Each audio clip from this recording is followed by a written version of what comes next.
United States has been shot and wounded outside his home by an unidentified person who shouted, "Go back to your own country." Kent police are looking for a gunman who allegedly walked onto a man's driveway and shot him. Kent Police Chief Ken Thomas said that while the sick man sustained non-life-threatening injuries, they are treating this as a very serious incident. This is the first incident of this magnitude that I'm aware of in the city of Kent. Kent Police Chief Ken Thomas says so far, the investigation looks like a hate crime against the Sikh community. Today, investigators went door to door looking for clues. The shooting happened Friday night at 8. The police chief said the shooter approached a 39-year-old Sikh man while he worked on his vehicle in his 108th Avenue driveway. Confronted by a subject, some comments were made to the effect of, "Get out of our country, go back to where you're from," and our victim was then shot. The victim was shot in the arm. The police chief expects him to make it. So this morning when I woke up, it was very disheartening to see the news. Satwinder Kaur is a local religious leader. She and several other Sikh community members joined the press conference. It's hard to see somebody from your community being a victim of a hate crime. I mean, I've been here a long time, and we haven't seen something happening at this level. Police tried to calm the community's concerns this afternoon in a meeting at City Hall. And you come in, we teach you how to run and set up a block watch and communicate with us. So it was really shocking. Satwinder says her community is shaken, but she hopes this message spreads instead of fear. Don't be scared. Just because we've been through one incident, it shouldn't hold us back.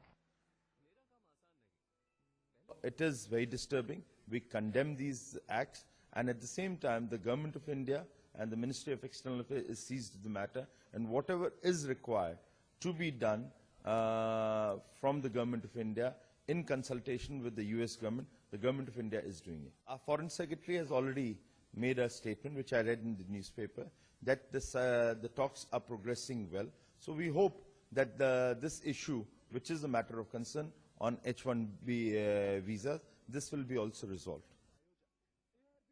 I'm afraid is creating a great ethnic cleavage. America is a melting pot of immigrants from many parts of the world. The Indian community in America is a vibrant one which has contributed greatly to the American story. Now we are seeing that as a consequence of the xenophobia, Indians are being repeatedly attacked, and that too fatally. This matter needs to be taken up seriously and at the highest level by India in order to restore the confidence of the Indian community. Let's go across to my colleague Paulami Saaz joining me live in the newsroom at this point. Paulami, it seems more and more evident that the rise of Donald Trump to the White House has been a direct cause for the increasing hate crimes against India. We have seen 3 incidents in the past 1 week itself. Absolutely. It's extremely disturbing, these incidents that are coming to light. They're back-to-back incidents. Of course, there was that first incident which sent shockwaves across the United States in the Indian-American community, where Srinivas Kuchibhotla was killed in a shootout, and that was also a suspected hate crime because the assailant in that case was heard saying, "Get out of my country." He injured another Indian also in that shootout, and of course an American citizen who tried to block this attempt at a shootout. Then of course Harnish Patel in Lancaster also was shot at in what is being alleged to be a suspected hate crime. And yesterday, a Sikh national, was attacked by someone who again uttered the same words, "Get out of my country, go back to your country," was what was said. The incidents of attacks on Sikhs, of course, have been something which have been on the rise in the United States since September 11, 2001, because of there is obviously a lot of confusion about their religion and their identity. So attacks on Sikhs have been happening since September 11, but of confusion about their religion and their identity. So attacks on Sikhs have been happening since September 11, but the fact is that as far as Donald Trump's ascension to the White House is concerned, yes, the incidences of hate crime have risen. Racial abuse, racial slur being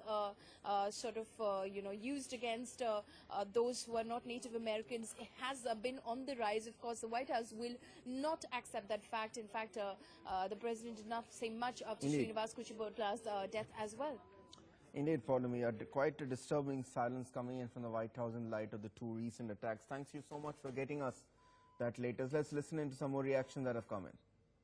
United state में जिस तरह से Indian पर हमले हुए हैं, भारत सरकार ने अपनी सख्त प्रतिक्रिया दी है और हमारी एम्बेसी वहां संपर्क में है, वहां जो भारतवंशी हैं उनके, और अमेरिकन गवर्नमेंट के सामने भी इस पक्ष को रखा गया है।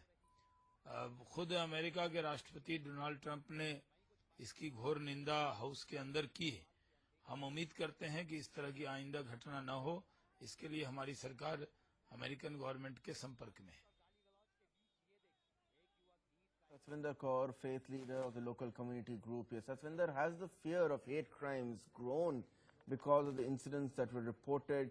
Was this issue discussed often?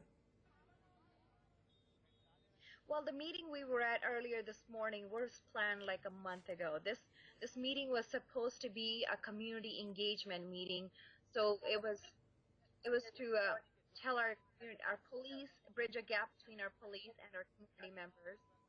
But it ended up being a conversation about the hate crime. So we were talking about having neighborhood block watches, talking to your neighbors, and keeping an eye on your neighbors' houses. And if you see something, again, calling the police.